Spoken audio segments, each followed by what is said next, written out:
Menjadi anak pertama yang selalu terlihat tegar dan kuat seperti baja itu tidaklah mudah. Apalagi kalau usianya masih kecil tapi sudah dipaksa menjadi dewasa. Lantaran tak ada lagi orang tua yang bisa menjadi tempat bersandar di tengah kehidupan yang keras ini. Padahal kita semua tahu kalau menjadi dewasa itu bukanlah sesuatu hal yang mudah untuk dijalani, dialah Fajar. Bocah malang yang kedua orang tuanya telah meninggal saat adiknya yang bernama Bintang masih berusia 5 bulan. Sejak saat itu kehidupan Fajar berubah total. Selain menjadi seorang kakak, Fajar juga mau tidak mau harus menjadi seorang ibu sekaligus juga seorang ayah untuk Bintang. Adiknya, di saat anak-anak seusainya pergi sekolah dan asik-asiknya bermain, Fajar justru harus bekerja mencari uang dan merawat Bintang. Biasanya sebelum berangkat kerja dia akan lebih dulu memandikan Bintang, mencuci baju, dan menyiapkan sarapan. Lalu tak lama setelah itu, biasanya temannya yang bernama Firman datang ke rumah untuk mengajaknya pergi kerja bersama ke pusat kota. Sesampainya di pusat kota, mereka dengan cepat turun ke jalanan untuk menjual mainan. Selesai berjualan mereka segera menyetorkan hasil jualannya ke asisten bos mereka, yang bernama Yanto. Yang nantinya mereka akan menerima upah sebesar Rp100.000 setiap minggunya. Akan tetapi jika tak ada satupun mainan yang terjual, Yanto dengan senang hati akan memotong separuh gaji mereka. Sepulang kerja Fajar diminta menemui bosnya, yang bernama Niko. Hal ini karena Niko mendapat kabar kalau Fajar memiliki adik perempuan. Bocah itu pun diminta untuk membawa adiknya ke hadapan Niko. Fajar yang tidak tahu apa-apa hanya bisa menuruti permintaan bosnya itu. Keesokan harinya, Fajar datang dengan membawa Bintang bersamanya. Ketika melihat Bintang yang tampak begitu sehat, Niko pun ingin anak itu ikut bekerja.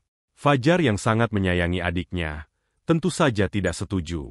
Baginya bekerja itu hal yang melelahkan dan berat. Ia ingin cukup dirinya aja yang bekerja mencari uang, tak terima omongannya dibantah. Niko pun kesal. Ia meminta Fajar untuk membayar uang sewa untuk adiknya. Karena selama ini anak-anak yang boleh tinggal di penampungannya, hanyalah mereka yang bekerja di bawah perintahnya. Mendengar hal itu, membuat Fajar tak bisa membantah lagi. Ia hanya terdiam sejenak lalu membawa adiknya pulang. Atas kenyataan pahit itu, akhirnya Fajar mencoba mencari uang tambahan dengan melamar kerja di sebuah konveksi rumahan. Untungnya ia sempat belajar menjahit sewaktu masih bersekolah dulu. Tapi karena dia masih di bawah umur, lamarannya pun ditolak mentah-mentah. Walau kecewa, Fajar tetap mencoba tegar menerimanya dengan lapang dada. Sebelum pulang, dia meminta izin mengambil sisa-sisa potongan kain yang ada di sana. Fajar berencana akan menggunakan sisa-sisa potongan kain itu untuk membuatkan adiknya baju baru, plus dengan aksesoris sayap tambahan. Ketika bajunya jadi, Bintang terlihat sangat kegirangan karena baju barunya itu ada sayapnya. Fajar pun ikut bahagia melihat adiknya bahagia. Malamnya di saat orang-orang sudah terlelap, Fajar masih sibuk membuat kerajinan tangan dari barang-barang bekas yang selama ini sering ia kumpulkan. Kali ini dia berniat akan membuat sebuah boneka mini yang terinspirasi dari adiknya. Setelah selesai, ia sadar matanya mulai kabur karena kelelahan. Akhirnya ia memutuskan untuk tidur. Besoknya Fajar kembali turun ke jalanan untuk menjualkan mainan milik Niko. Ia menawarkan mainan itu ke seorang pria bernama Salman. Sayangnya Salman sama sekali tidak tertarik dengan mainan tersebut. Tapi Fajar terus saja membujuknya. Hingga akhirnya ia mengeluarkan boneka mini buatannya semalam. Melihat betapa indahnya boneka itu, Salman pun seketika terkesima dengan karya buatan Fajar. Sampai-sampai ia langsung membeli itu boneka melebihi harga asli yang Fajar tawarkan. Membuat anak laki-laki itu tersenyum bahagia. Sewaktu Fajar menyetorkan hasil penjualannya, Yanto tiba-tiba memarahinya habis-habisan. Ternyata pria itu sudah tahu kalau Fajar menjual kerajinan tangan buatannya sendiri. Padahal sudah jelas aturannya kalau tidak ada yang boleh menjual mainan lain selain mainan milik Niko. Firman yang sudah muak mendengar ocehan bapak-bapak itu, segera menyumpal mulut Yanto dengan tisu dan menghajarnya sampai pingsan. Lalu dengan cepat ia mengajak Fajar lari sekencang-kencangnya untuk kabur dari tempat itu. Mereka pun berlari sejauh yang mereka bisa agar tidak tertangkap oleh anak buahnya Niko.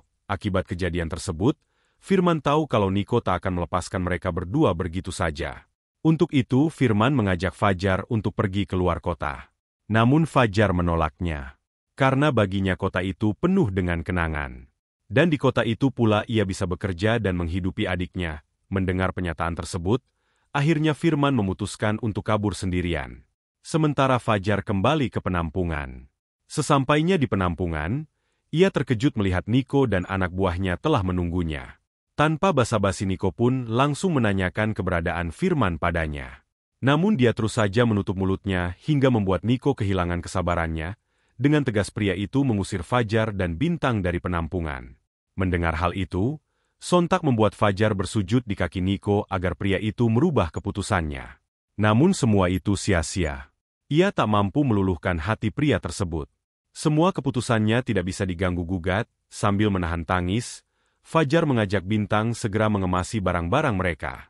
Dengan berat hati Fajar dan Bintang pun mulai berjalan meninggalkan penampungan dan kota yang sangat mereka cintai selama ini. Karena tak ada tempat tinggal lagi, Fajar dengan sangat terpaksa mengajak Bintang tidur di bawah kolong jembatan. Bintang yang tak tahu apa-apa hanya bisa menuruti permintaan kakaknya tanpa berani bertanya apapun. Keesokan harinya mereka melanjutkan perjalanannya yang tanpa tujuan. Entah sampai kapan mereka harus berjalan seperti ini. Tapi yang pasti Fajar tidak akan pernah menyerah dengan hidupnya. Ia lalu mencoba melamar kerja di sebuah warteg. Namun baru saja hendak berbicara, si pemilik warteg sudah lebih dulu mengusirnya karena dikira anak jalanan. Melihat hal itu, Bintang jadi bersedih karena merasa mereka sudah seperti seorang gelandangan. Tak ingin adiknya berpikir demikian, Fajar pun dengan cepat membeli sebuah makanan di warteg yang tadi mengusir mereka dengan menggunakan uang terakhir yang ia miliki. Bintang menyantap makanannya dengan sangat lahap. Saat sedang nikmat-nikmatnya, tiba-tiba dua pria asing menghampiri mereka. Dua pria itu adalah bernama Aji dan juga Rizal, yang mengaku sebagai petugas kesejahteraan anak. Ternyata kedua pria itu sudah mengincar kakak beradik ini sejak beberapa waktu lalu. Keduanya segera mengecek barang bawaan dua bocah itu.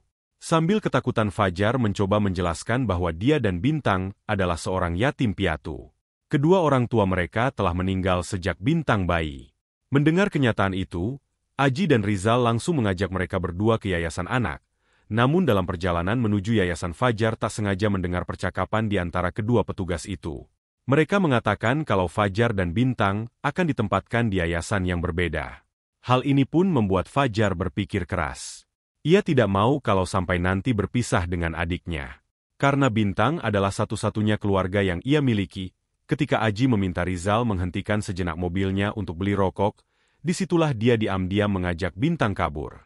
Sialnya Aji melihatnya dan kemudian mengejar mereka. Fajar pun menggendong adiknya dan berlari dengan sangat kencang menuju ganggang sempit. Setelah 1 jam berlari, akhirnya dia bertemu dengan Firman. Jadi sebelum Firman kabur, sebenarnya ia telah memberitahukan lokasi tempat ia akan bersembunyi. Jadi ketika suatu saat Fajar dan Bintang butuh tempat tinggal, mereka bisa langsung menemuinya. Dan hari itu pun benar-benar terjadi, tak tega melihat Fajar dan Bintang terluntang-lantung di jalanan. Firman yang telah mendapatkan pekerjaan baru di toko kelontong, membujuk bosnya agar memberi Fajar pekerjaan. Sebenarnya si bos mau-mau saja menerima pekerja baru, akan tapi melihat tokonya sebulan terakhir ini sangat sepi, ia pun terpaksa menolak Fajar. Meski begitu si bos mencoba membantunya mencari pekerjaan lain dengan mengenalkannya pada seorang pengusaha barang rongsokan. Namanya adalah Wira, pria berusia 55 tahun yang telah menggeluti dunia perongsokan selama 35 tahun. Awalnya Pak Wira tidak mau menerima Fajar, mengingat anak itu masih di bawah umur. Tapi setelah tahu Fajar sudah tak punya orang tua lagi, Wira pun merasa kasihan. Ia lalu menerimanya bekerja, asalkan saat kerja Bintang tak boleh ikut ke tempat kerjanya. Lalu Wira hanya akan memberikan dia bayaran sebesar Rp30.000 per harinya. Setelah Fajar berhasil mendapatkan pekerjaan baru, Firman meminta bantuan kenalannya yang bernama Pak Rudi untuk mencarikan Fajar dan Bintang tempat tinggal. Dengan cepat Pak Rudi membawa Fajar dan Bintang ke sebuah pemukiman yang dipenuhi dengan kontrakan 1 petak. Yang mana semua kontrakan itu adalah milik Pak Rudi, tapi karena semua kamar sudah penuh. Sementara waktu Fajar dan Bintang ditempatkan 1 kamar bersama seorang pria yang bernama Tono, dengan biaya sewa Rp200.000 per bulan. Fajar pun menyetujuinya karena tidak punya pilihan lain. Dan Tono pun tidak keberatan selagi mereka bisa membayar dengan benar. Kedua anak itu pun masuk untuk menaruh tas mereka. Lalu keduanya mulai membersihkan diri secara bergantian di toilet umum. Malamnya saat Fajar sedang menyiapkan makan malam, salah seorang tetangga datang untuk memberi nasihat. Ia meminta Fajar untuk menjaga adiknya dengan baik, dan jangan pernah membiarkannya sendirian di rumah. Pokoknya mereka harus berhati-hati dengan Tono. Karena dia adalah laki-laki mata keranjang yang tak tahu malu. Fajar pun hanya tersenyum dan mengangguk seraya tetangga pergi, dan benar saja. Tengah malam, Fajar terbangun dan mendapati Tono sedang memandangi bintang yang tertidur. Saat ditegur, pria itu beralasan sedang mencari korek apinya yang hilang. Hal ini tentu saja membuat Fajar ketakutan dan tidak bisa tidur lagi. Tak ingin ada hal buruk menimpa adiknya. Fajar akhirnya mengajak Bintang ke tempat kerjanya. Tadinya Pak Wira mau memarahi Fajar karena sudah melanggar aturannya. Tapi ia segera mengurungkan niatnya setelah mendengar penjelasan dari anak itu. Sementara itu Bintang yang sedang menunggu kakaknya, tiba-tiba diajak main oleh anak perempuan yang bernama Ica. Yang tak lain adalah cucunya Pak Wira. Kemudian Ica mengajak Bintang main ke rumahnya yang tak jauh dari gudang rongsokan itu. Bintang yang selama ini baru bertemu teman seusianya, tentu saja setuju dengan ajakan tersebut. Waktu pun berlalu, tanpa terasa Fajar telah selesai bekerja. Begitu pula Bintang yang sudah kembali setelah seharian bermain di rumah Ica. Kakak beradik itu pun pulang dengan hari riang. Dan sepanjang perjalanan Bintang dengan bawel menceritakan semua hal yang ia lakukan bersama Ica hari ini. Hari berikutnya Pak Wira memberikan Fajar sebuah sepeda gerobak untuk mengambil barang rongsokan di tempat kliennya. Ketika Fajar sedang memindahkan barang rongsokan, ia tak sengaja menemukan sebuah ukulele dengan keadaan yang masih layak pakai. Dengan girangnya Fajar meminta izin pada Pak Wira untuk mengambil ukulele tersebut. Namun di luar dugaan Pak Wira ternyata menentang keras tindakan tersebut karena semua barang rongsokan itu harus dijual kembali. Hal itu lantas membuat Fajar kecewa. Tapi lagi-lagi dia tak bisa berbuat apa-apa karena hanya seorang bawahan. Suatu hari saat Bintang sedang bermain dengan Ica, ia terkejut dengan kedatangan ayahnya Ica. Yang ternyata adalah petugas kesejahteraan anak yang sempat ingin membawa Bintang dan Fajar tempo hari. Dia adalah Aji. Mengetahui hal tersebut, Aji langsung meminta Pak Wira untuk memecat Fajar. Agar besok dia bisa membawa dua bocah itu ke yayasan. Mendengar itu Pak Wira tentu saja menolaknya. Ia berniat akan tetap mempertahankan Fajar untuk terus bekerja dengannya. Aji yang tak terima dengan keputusan tersebut, semakin tersulut emosinya. Ia lalu meminta anak dan istrinya segera masuk rumah dan tidak berhubungan lagi dengan anak-anak gelandangan itu. Beberapa hari kemudian Aji mengajak Fajar berbicara secara empat mata. Ia meminta anak itu memikirkan kembali keputusannya tentang pindah ke yayasan. Aji juga menjelaskan walaupun mereka nantinya tinggal di yayasan berbeda, Fajar masih bisa mengunjungi adiknya. Kemudian Aji juga mencoba mengasut Fajar dengan kata-katanya bahwa tak selamanya Fajar bisa melindungi dan membiayai kehidupan dia dan Bintang seorang diri. Saat ini Fajar memang masih bisa membiayai kebutuhannya dan adiknya, karena Bintang masih kecil. Tapi ketika mereka nanti bertambah besar, otomatis kebutuhan hidup juga bertambah banyak. Dan itu membutuhkan biaya yang tidak sedikit. Meski omongan Aji ada benarnya, tapi Fajar menanggapinya dengan tersenyum tipis. Dia tetap yakin dengan keputusannya yang akan selalu ada di sisi Bintang apapun yang terjadi. Kemudian dengan setengah mengancam, Aji pun pergi tanpa membuahkan hasil. Selesai kerja Fajar dan Bintang belum bisa pulang akibat terjebak hujan yang cukup deras. Ibunya Ica yang melihat mereka sedang duduk di sudut gudang, langsung memberikan jas hujan agar mereka bisa lekas pulang. Sepulangnya dua anak itu, Pak Wira pergi ke gudang untuk memeriksa laporan hari ini. Namun seketika ia terpaku saat melihat sebuah rongsokan yang ada di sebelah meja kerjanya. Rongsokan bukan sembarang rongkosan. Barang bekas itu terlihat tersusun dengan rapi hingga membentuk sebuah kursi estetik. Ia pun mencoba duduk di atasnya sambil melihat detail kursi tersebut. Kalau dijual, bisa laku mahal kursi ini. Ku duduki juga nyaman rasanya. Gumamnya sambil menikmati duduk di atas kursi itu. Keesokan harinya, saat Fajar datang untuk bekerja, Pak Wira langsung menanyakan apakah Fajar yang membuat kursi tersebut. Karena dari semua pekerjanya, hanya Fajar yang rajin mengutak-atik rongsokan sesuka hati. Fajar pun menjawab dengan sedikit takut. Ia mengakui bahwa dia membuat kursi tersebut karena tak tega melihat bosnya selalu duduk di kursi butut yang sudah tak layak pakai. Mendengar penjelasan itu, hati Pak Wira pun tersentuh. Ternyata anak itu peduli terhadap dirinya yang sudah tua itu. Dan ternyata Fajar menyimpan bakat yang luar biasa selama ini. Oleh sebab itu, mulai sekarang Pak Wira mengizinkan Fajar mengambil barang rongsokan manapun yang ingin ia bawa pulang. Sejak saat itu hari demi hari dia lalui dengan membuat berbagai kerajinan tangan dari barang rongsokan milik Wira. Kemudian Pak Wira menjual barang-barang itu di tokonya yang ada di pusat kota. Dari hasil penjualan kerajinan tangannya itu, Pak Wira membaginya secara adil, yakni 50-50. Bisnis ini merupakan bisnis pertama yang Fajar lakukan, dan ia sangat menikmatinya. 2 tahun pun berlalu. Kini hidup Fajar dan Bintang sudah lebih baik.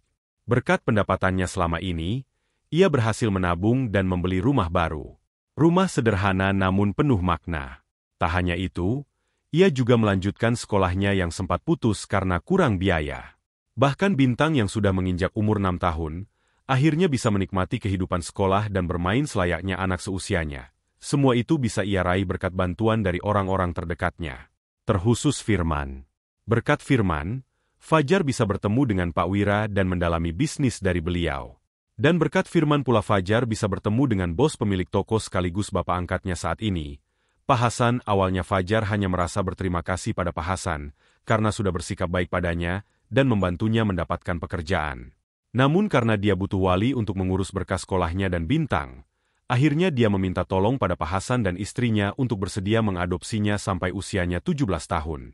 Yang berarti 3 tahun lagi. Mendengar hal itu, tentu saja istri Pak Hasan menolak. Apalagi melihat kondisi ekonomi mereka yang sedang tidak baik.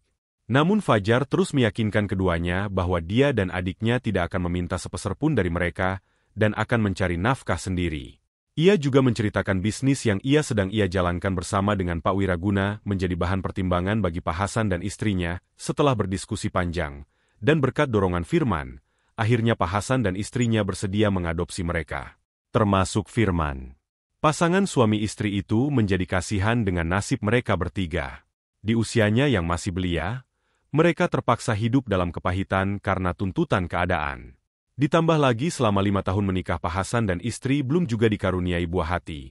Jadi apa salahnya mengangkat mereka menjadi anak-anak mereka? Bintang sangat gembira saat mengetahui ia akan memiliki ayah dan ibu baru. Bahkan dia sampai membuat surat ucapan terima kasih untuk Pak Hasan dan istrinya. Istri Pak Hasan pun terharu membaca surat tersebut. Dia juga berjanji akan memperlakukan anak-anak itu dengan baik. Dari kisah Fajar kita bisa belajar bahwa sepahit apapun hidup, kita harus terus menjalaninya dengan sepenuh hati. Seorang anak tidak bisa memilih lahir dari keluarga seperti apa, tapi anak bisa memilih jalan seperti apa yang akan ia tempuh ke depannya, sama seperti Fajar. Di balik semua keterbatasannya, dia mampu membuktikan bahwa kerja kerasnya tidak sia-sia. Dia tak pernah berpikir untuk menyerah pada hidupnya. Dan itu juga berkat rasa sayangnya pada sang adik. Dia tak ingin kehilangan satu-satunya anggota keluarganya yang tersisa. Dia ingin selalu memberikan yang terbaik untuk adiknya, dan akhirnya Fajar berhasil. Walaupun banyak rintangan yang menghalanginya, berkat tekad yang kuat dan semangat kerjanya yang tinggi, diraihnya semua hal yang awalnya mustahil baginya. Jadi bagaimana menurut kalian? Apakah kisah Fajar ini menginspirasi kalian?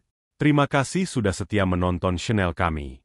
Jangan lupa tinggalkan jejak di kolom komentar.